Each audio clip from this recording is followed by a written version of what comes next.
নমস্কার, কেমন আছেন সবাই? বেঙ্গলি ফুড ব্লগস চ্যানেলে আপনাদের সবাইকে স্বাগত জানাই। আজকে চলে এসেছি আবারও একটি নতুন রেসিপি নিয়ে। আজকে রেসিপি একদম ঘরোয়া পদ্ধতিতে পনির।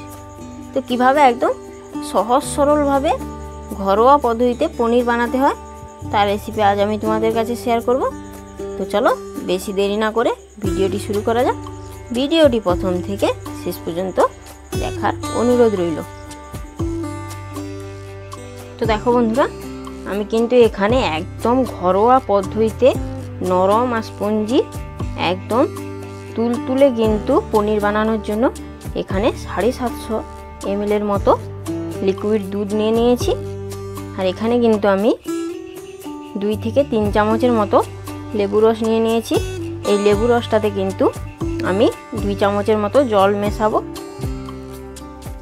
একদম ডাইরেক্ট লেবু রস দিলে কিন্তু দুধের ছানাটা নাও কাটতে পারে, তাই এরকম কিন্তু 2 চামচ জল মিশিয়ে তারপরে ছানাটা কাটাতে দিলে তাতে করে কিন্তু ছানাটা খুব ভালো করে কেটে যায়। দেখো খুব ভালো করে কিন্তু আমি লেবু রসের সাথে জলটা মিশিয়ে নিচ্ছি। জলটা কিন্তু একটু কম হয়ে গেছে, আমি আরও 1 চামচের মতো জল দিয়ে দেব। আমি এখানে লেবু রস দিয়ে কিন্তু দুধের ছানাটা কাটাবো। তোমরা চাইলে ভিনিগার বা ছানা কাটানোর পাউডার দিয়েও কিন্তু দুধের ছানাটা কাটিয়ে নিতে পারো। তো চলো একদম আমি গ্যাসে কড়াইটা বসিয়ে দেব দুধের ছানা কাটানোর জন্য। তো দেখো বন্ধুরা, আমি কিন্তু গ্যাসে কড়াইটা বসিয়ে দিয়েছি আর কড়াইটা কিন্তু হালকা গরম হতে শুরু করেছে। খুব বেশি কিন্তু গরম হয়নি, দেখতেই পাচ্ছ কড়াইতে যে জলটা আছে ফুটে উঠতে শুরু করেছে। এই সময় কিন্তু আমি অল্প পরিমাণ জল দিয়ে দেব। ডাইরেক্ট দুধটা দিলে কিন্তু ছানাটা নিচে লেগে যেতে পারে যখন ছানা কাটাবো। তো এইভাবে একটু অল্প পরিমাণ জল দিয়ে দিলে কিন্তু খুব ভালো করে ছানাটা কেটে যায়। তো দেখো এবারে আমি পুরো দুধটাই ঢেলে দিলাম। এইভাবে একটা চামচের সাহায্যে দেখো এইভাবে নাড়তে থাকতে হবে। আর দুধটাকে কিন্তু সব সময়ের জন্য এরকম নাড়তে থাকতে হবে, না হলে কিন্তু যখন ফুটে উঠবে দুধটা তখন কিন্তু নিচে পড়ে যেতে পারে। তো অনেকেই কিন্তু দুধটা খুব ফোটায় না, অল্প ফুট উঠলেই কিন্তু লেবু রস বা ভিনিগার দিয়ে দেয়। সেক্ষেত্রে কিন্তু করলে হবে না, তখন কিন্তু ছানাটা ঠিকঠাক কাটবে না। এই রকম কিন্তু দুধটাকে একটু ভালো করে ফোটাতে হবে, তারপরে অল্প হালকা গরম করে তারপরে ভিনিগার বা লেবু রস দিতে হবে।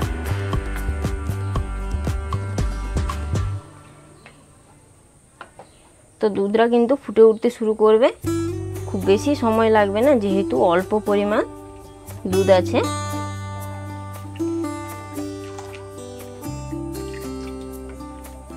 এই রকম একদম ধরে ধরে কিন্তু স্টেপ বাই স্টেপ ফলো করলে কিন্তু একদম স্পঞ্জি নরম তুলতুলে কিন্তু পনির হবে। আর এই পনির বানানো কিন্তু একদম সহজ, যদি পুরো সমস্ত টিপসগুলোই কিন্তু ঠিকঠাক করা যায় তাহলে কিন্তু পনির খুব সহজেই বানানো হয়ে যায়।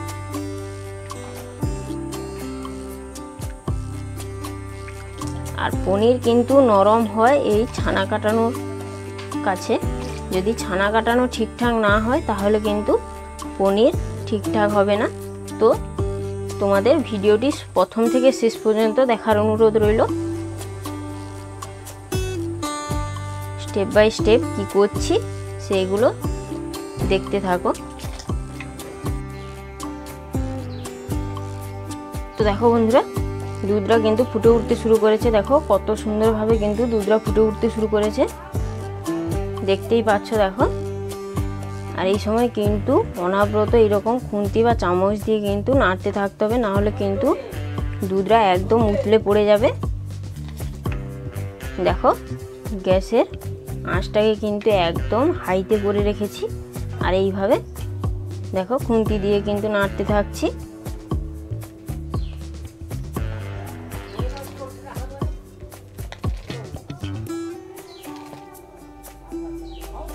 দেখো দুধটা কিন্তু ফুটে উঠেছে। আমি কিন্তু আরও অল্প পরিমাণ ফুটিয়ে নেব, তাতে করে কিন্তু ছানাটা খুব সুন্দর হয়ে যাবে।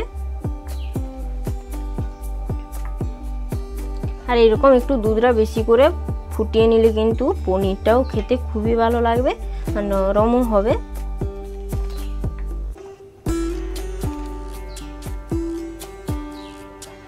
তো দেখতেই পাচ্ছ বন্ধুরা আমি কিরকম করছি।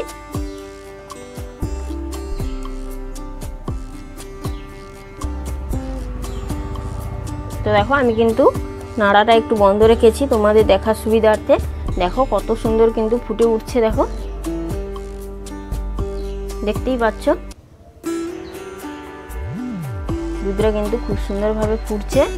এবারে কিন্তু গ্যাসের আঁচটাকে আমি বন্ধ করে দেব, যেহেতু অনেক সময় ধরে আমি ফুটিয়ে নিয়েছি। এবারে গ্যাসের আঁচটাকে আমি বন্ধ করে নিচ্ছি।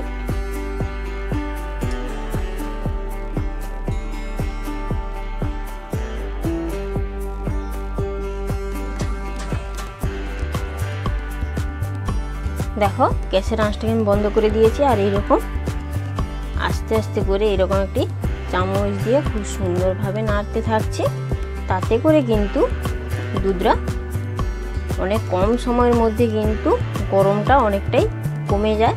খুব বেশি গরম থাকলে হবে না, আবার খুব বেশি ঠান্ডা করে নিলেও হবে না, উষ্ণ গরম থাকবে। সেই সময় কিন্তু লেবু রসটা দিতে হবে।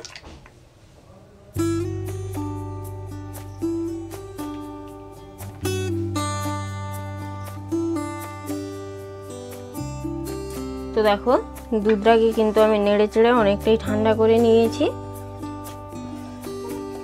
খুব বেশি ঠান্ডা করিনি আর খুব বেশি গরমও নেই, মিডিয়াম করে রেখেছি। দেখো এবারে আমি উপর থেকে লেবু রসটা দিয়ে দিচ্ছি। পুরো লেবু রসটা দেবো না, আমি অল্প অল্প করে দেব, যেহেতু অল্প পরিমাণ দুধ আছে তাই খুব বেশি দেব না। এবারে লেবু রসটা কিন্তু দুধের পরিমাণের উপরে নির্ভর, তোমাদের কিন্তু একটু বুঝে দিতে হবে। দেখো আর এইভাবে কিন্তু আমি নাড়তে থাকছি। আস্তে আস্তে করে কিন্তু ছানাটা কাটতে শুরু করবে।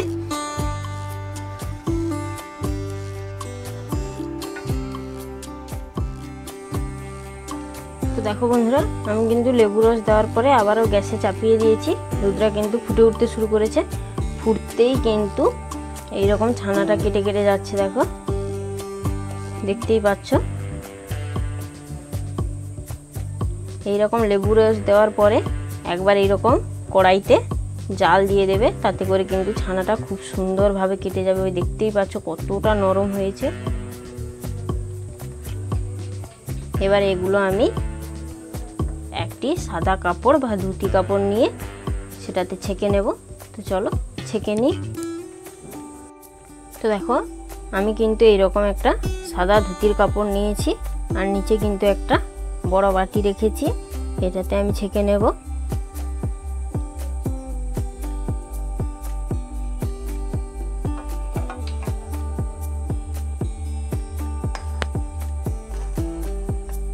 তো দেখো বন্ধুরা আমি কিন্তু ছেঁকে নিচ্ছি আস্তে আস্তে করে।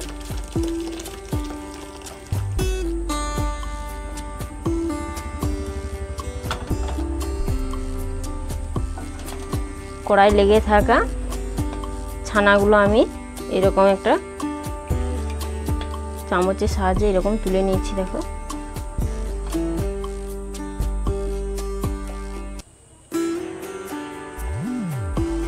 দেখো আমি কিন্তু সব ছানাগুলো তুলে নিয়েছি।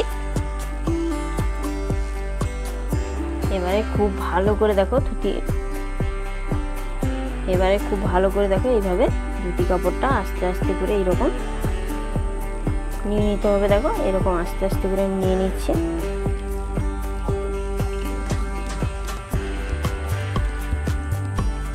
দেখো এটা কিন্তু খুবই গরম, আর এটা কিন্তু গরম অবস্থাতেই করতে হবে, না হলে ঠান্ডা হয়ে গেলে কিন্তু হবে না। তো দেখো আমি কিন্তু সেই পাত্রটা পরিষ্কার করে এরকম ছানাটা রেখেছি। দেখো আমি এখানে কিন্তু 750 ml দুধ নিয়েছি, তাই কিন্তু অল্প পরিমাণ ছানা হয়েছে। তোমরা চাইলে এর থেকে বেশি নিতে পারো। তো এরকম হালকা করে অল্প অল্প করে ধুয়ে নেবে, তাতে করে এই যে লেবুর যে টক ভাবটা সেটা আর থাকবে না। দেখো খুব সুন্দরভাবে কিন্তু ধোয়া হয়ে গেছে। এবারে আমি এরকম করে দেখো নেড়ে নিচ্ছি। এবার হাত দিয়ে আস্তে আস্তে করে নেড়াতে হবে, খুব বেশি পরিমাণ চাপ দিলে কিন্তু হবে না।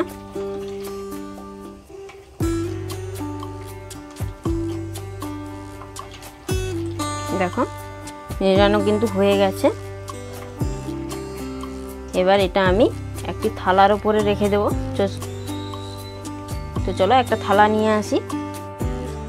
তো দেখো আমি কিন্তু এইরকম একটা থালা উপর করে রেখেছি, দেখো তোমরা দেখতেই পাচ্ছ। এইরকম কিন্তু উপর করে রাখতে হবে, তাতে করে এই ছানার থেকে যে জলটা বেরিয়ে যাবে সেটা কিন্তু এই পাশ থেকে বেয়ে পড়ে যাবে, বুঝতেই পারছো। এবার দেখো ছানাটা আমি কিন্তু রেখে দিচ্ছি। তো দেখো এরকম হাত দিয়ে কিন্তু অল্প অল্প করে চেপে চেপে দিচ্ছি, তাতে করে ছানাটা কাটিংটা কিন্তু খুব সুন্দর হবে।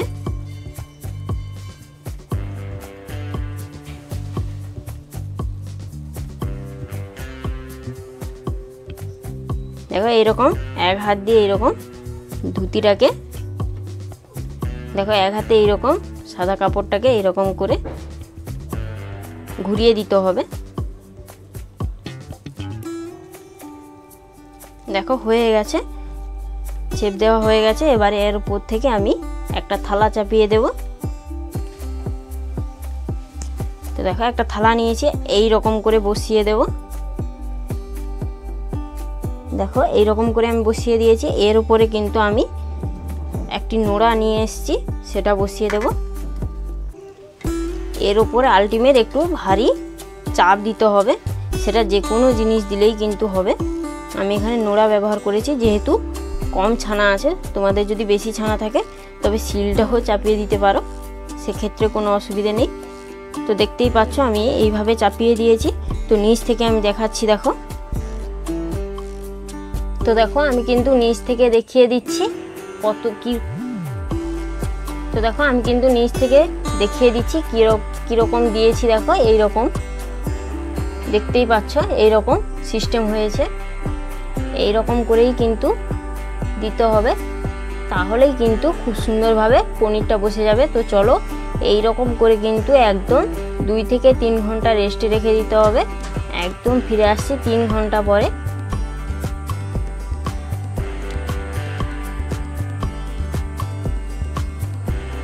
তো চলো বন্ধুরা, একদম 3 ঘন্টা পরে দেখা হচ্ছে। তো চলো বন্ধুরা, আমি কিন্তু একদম 3 ঘন্টা পরে ফিরে চলে এসেছি। এবারে দেখবো পনিরটা ঠিকঠাক হয়েছে কিনা। দেখো নোড়াটা আমি নামিয়ে নিলাম, থালাটাও আমি নামিয়ে নিচ্ছি।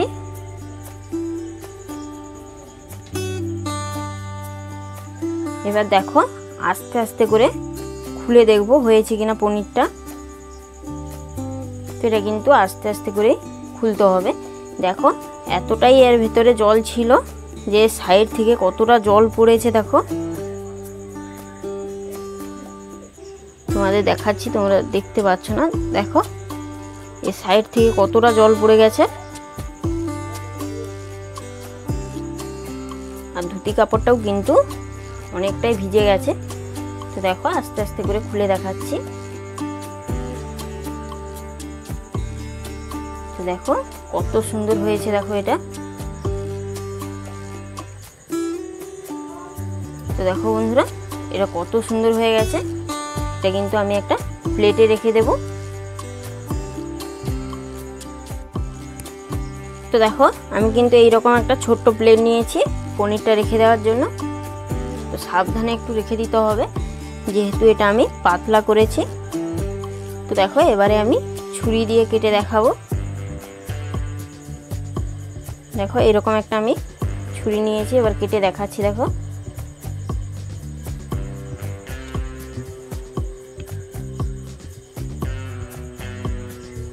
দেখো একটু আস্তে আস্তে করে সাবধানেই কিন্তু কাটতে হবে।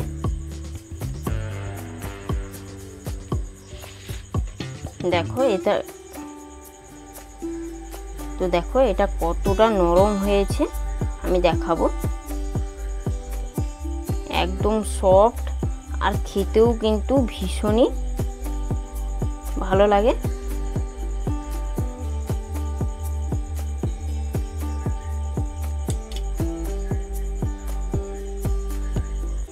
তো দেখো কত সুন্দর হয়ে গেছে।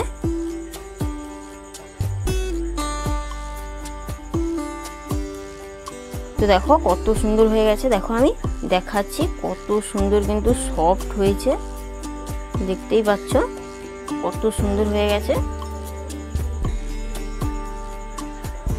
দেখো বন্ধুরা, এটা কিন্তু যেমনই দেখতে সুন্দর, খেতেও কিন্তু খুবই ভালো লাগে আর বানানোও কিন্তু একদম সোজা। তোমরা দেখেই কিন্তু বুঝতে পারছো একদম কিন্তু সহজ সরল পদ্ধতিতে বানিয়েছি, একদম ঘরোয়াভাবেই বানানোর চেষ্টা করেছি। তো যদি ভিডিওটি সহজ লাগে, সহজ সরল লাগে, তোমরাও বাড়িতে বানিয়ে ট্রাই করে দেখতে পারো। তো ভিডিওটি আর বড় করবো না, এখানেই শেষ করছি। সবাই ভালো থাকবেন, সুস্থ থাকবেন, সাবধানে থাকবেন। ভিডিওটি ভালো লাগলে অবশ্যই কিন্তু কমেন্টে জানাবেন, লাইক ও শেয়ার করবেন, চ্যানেলটি সাবস্ক্রাইব করবেন। আবারও ফিরে আসবো একটি নতুন রেসিপি নিয়ে। তো চলো, নমস্কার।